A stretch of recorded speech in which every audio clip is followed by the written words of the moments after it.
15 janvier, Job, chapitre 40, chapitre 41, chapitre 42. L'Éternel répondit à Job du milieu de la tempête et dit: « Saint terrain comme un vaillant homme, je t'interrogerai et tu m'instruiras. Anéantiras-tu jusqu'à ma justice? Me condamneras-tu pour te donner droit?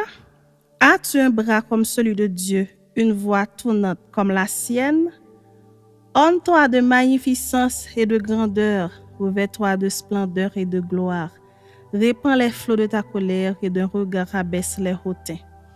De regard humilie les hautains, écrase sur place les méchants.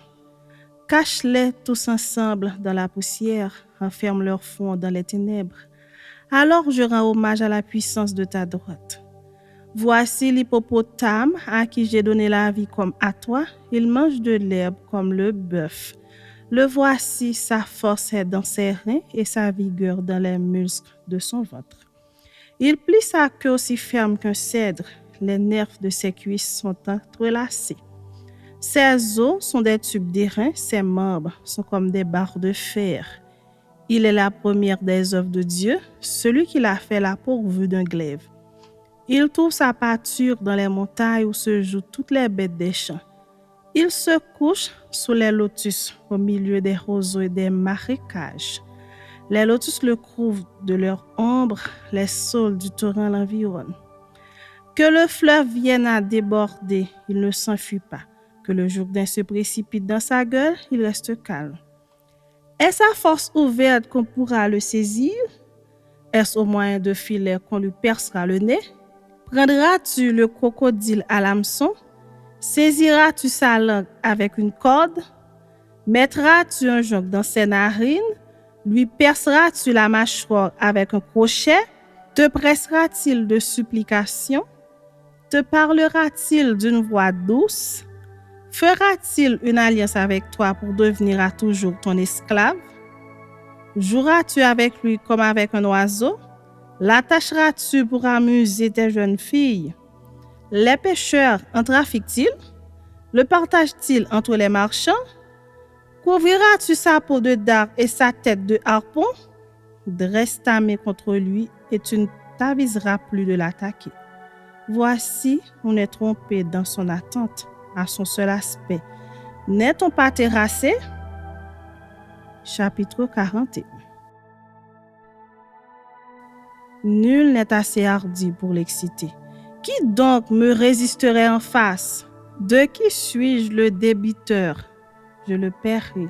Sous le ciel, tout m'appartient. Je veux encore parler de ses membres et de sa force et de la beauté de sa structure. Qui soulèvera son vêtement? Qui pénétrera entre ses mâchoires? Qui ouvrira les portes de sa gueule? Autour de ses dents habite la terreur. Ces magnifiques et puissants boucliers sont unis ensemble comme par un sceau. Ils se serrent l'un contre l'autre et l'air ne passerait pas entre eux. Ce sont des frères qui s'embrassent, se saisissent, demeurent inséparables. Ces éternuements font briller la lumière. Ses yeux sont comme les paupières de l'aurore. Des flammes jaillissent de sa bouche, des étincelles de feu s'en échappent. Une fumée sort de ses narines comme d'un vase qui bout d'une chaudière ardente. Son souffle allume les charbons, sa gueule lance la flamme. La force à son cou pour demeure et les foies bondissent au-devant de lui. Ses parties charnues tiennent ensemble, fondues sur lui inébranlables. Son cœur est dur comme la pierre, dur comme la meule inférieure. Quand il se lève, les plus vaillants ont peur et l'épouvante les fait fuir. C'est en vain qu'on l'attaque avec l'épée, la lance, le javelot, la cuirasse ne servent à rien. Il regarde le fer comme de la paille, les reins comme du bois pourri. La flèche ne le met pas en fuite, les pierres de la fonte sont pour lui du chaume. Il ne voit dans la massue qu'un brin de paille, il rit au sifflement des dards.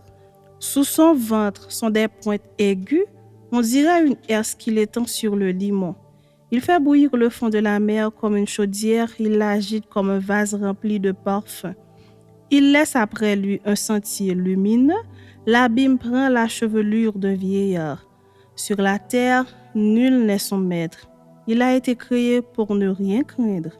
Il regarde avec dédain tout ce qui est élevé. Il est le roi des plus fiers animaux. Chapitre 42.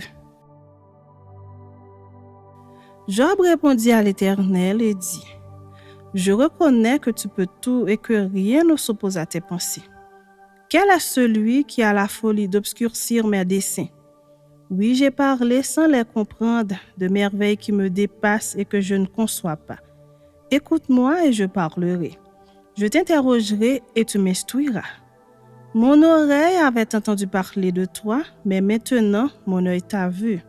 C'est pourquoi je me condamne et je me repens sur la poussière et sur la cendre. » Après que l'Éternel eut adressé ses paroles à Job, il dit à Eliphaz de Théman, « Ma colère est enflammée contre toi et contre tes deux amis, parce que vous n'avez pas parlé de moi avec droiture comme l'a fait mon serviteur Job. Prenez maintenant 7 taureaux et 7 béliers, allez auprès de mon serviteur Job et offrez pour vous un holocauste. Job, mon serviteur, priera pour vous, et c'est par égard pour lui seul que je ne vous traiterai pas selon votre folie. Car vous n'avez pas parlé de moi avec droiture, comme l'a fait mon serviteur Job. » Eliphaz de Théman, Bildad de Shuyak et Sophar de Naama allèrent et firent comme l'Éternel leur avait dit, et l'Éternel eut égard à la prière de Job.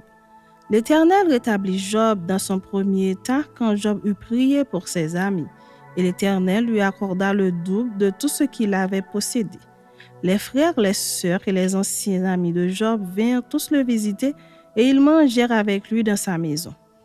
Ils le plaignirent et le consolèrent de tous les malheurs que l'Éternel avait fait venir sur lui et chacun lui donna un quesita et un anneau d'or. Pendant ces dernières années, Job reçut de l'Éternel plus de bénédictions qu'il en avait reçues dans les premières. Il posséda 14 000 brebis, 6 000 chameaux, 1 000 paires de bœufs et 1 000 ânesses. Il eut 7 fils et 3 filles. Il donna à la première le nom de Jemima, à la seconde celui de Kétia et à la troisième celui de Kéren-Apuk. Il n'y avait pas dans tout le pays d'aussi belles femmes que les filles de Job. Leur père leur accorda une part d'héritage parmi leurs frères. Job vécut après cela 140 ans et il vit ses fils et les fils de ses fils jusqu'à la 4e génération. Et Job mourut, âgé et rassasié de jours.